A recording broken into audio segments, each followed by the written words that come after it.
can also keep in touch with Mike through Facebook. He's got a new Facebook page out there. And speaking of Facebook, one of my Facebook friends is here, our Councilman Ulrich. Eric, you want to say a few words? Also, because he's one of my Facebook friends, I happen to know that today is Eric's birthday.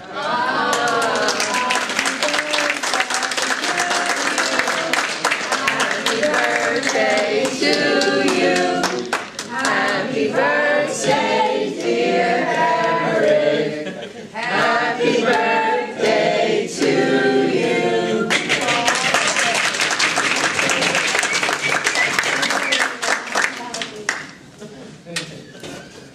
Go far, or? Oh yeah, it's just a lot of room to hang ourselves here. Behind you this way, not That's okay, we got tons of room. Okay, good afternoon. I want to thank you very much for singing happy birthday. I also want to thank our assemblyman for buying pizza for my birthday. He's a really swell guy, and you know, we work very closely together on a number of issues, not only on transportation, but anything that affects the community, because, you know, 364 days out of the year we got to work together. Every day is not election day, right?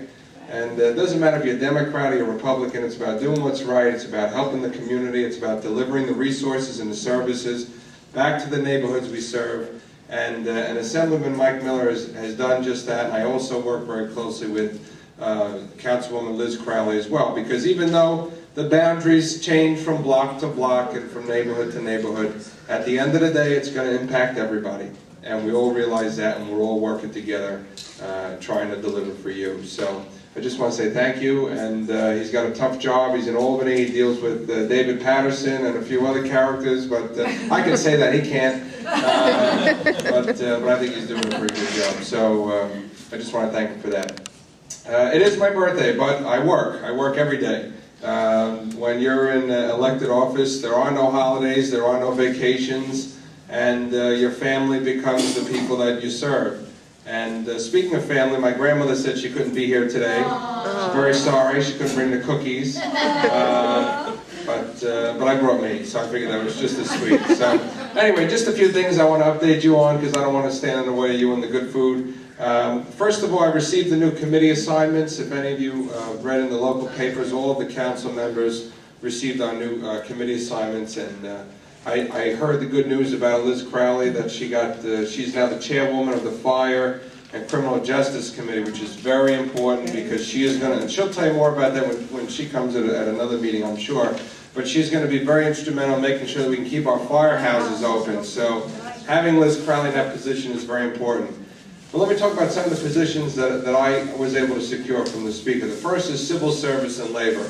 There are only 6 members of that committee, and I'm the only Republican on that committee. But that's a good thing that we have a voice, because all of the unions and all the civil servants and all the labor agreements and pensions and whatnot that the city is able to negotiate, I'll be able to have a voice and a seat at that table, and I'll be able to speak out for the issues that are important, like the prevailing wage, and also making sure that the bids that the city awards, that we make sure that they go to people that deserve them, number one, and number two, that the construction and the temporary jobs are done by union labor. It's very important. It's not just about the prevailing wage, it's also about public safety. If there's a major development going on in the neighborhood, if they're building a strip mall, they're building a big apartment house, or they're building an annex to a school, you want to make sure that it's built the right way so that the thing doesn't collapse, God forbid, in 10 years. And we've seen in the city, when you have poor management, poor labor, it's a recipe for disaster. And you see cranes collapsing and buildings collapsing. And when something is built the union way, in my opinion, it's built the right way, and they put this seal of approval on it. And the thing will be there for 100 years from now, and you don't have to worry about a thing. So we got to make sure that union jobs are preserved, and also the union jobs of the middle class in this city. People forget that. The carpenters, the electricians, my grandfather's a steam fitter, the plumbers, just to name a few. These people are the ones that own property, that keep the neighborhood beautiful and clean, that send their kids to school, that pay taxes.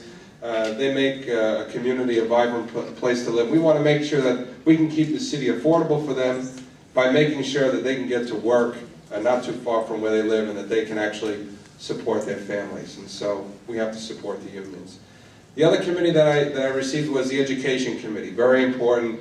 In my district, particularly, I have a number of schools that are underperforming, and I want to make sure that they get the resources that they need, that the teachers have the tools that they need, that the parents can have the input that they deserve, quite frankly, in the public school system, and making sure that our community has a voice when it comes to how the Tweed building decides what's best for our children in Queens. So I'm very excited about being on Education Committee. Housing and Buildings Committee, buildings inspectors, probably the #1 complaint that I get in my office. Not only legal conversions, but the inspectors banging down the door trying to get in somebody's house, or summonses that they receive for something that perhaps they didn't even know was illegal in the first place. So having that access and that dialogue with the commissioners and with the administration at the Department of Buildings is very important, because it's going to help me serve my constituents.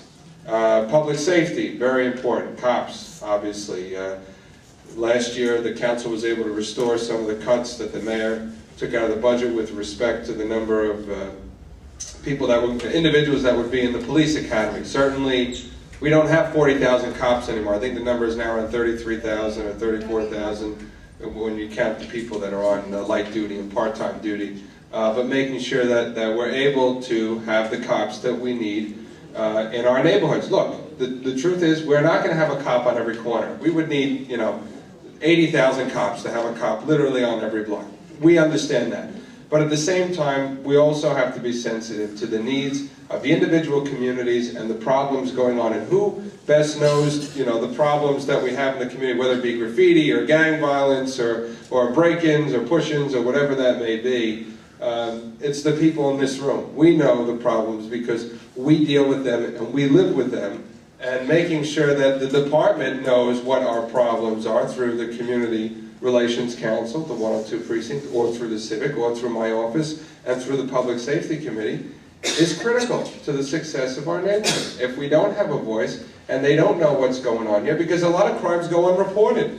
And that's something that the department needs to take into account when they determine the staffing levels at the precinct. They want to take cops out of Woodhaven and Ozone Park and Richmond Hill because they think everything is so wonderful and safe, and they'll put them in other areas where the crime is a little bit higher, where people actually call and report these things. But they have to understand that a lot of crimes do go unreported, and we're still living with them. We're dealing with them.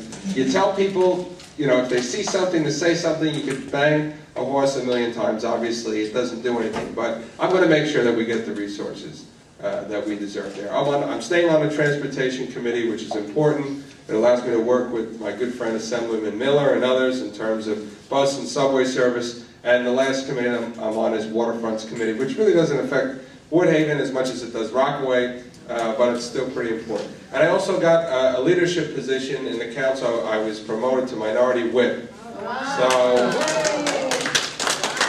when I started, I was the whipping boy. Now I'm the whip. So I think we've come a long way, and we're very excited about that. So aside from the committee assignments, just 2 or 3 minor items. The first, you may have read about it in the paper this week. We're partnering with Con Edison to try to save homeowners and renters and small business people some money. Con Ed has started in 2010 some incentives, some new programs that they hadn't had before, and of course the old programs are still intact.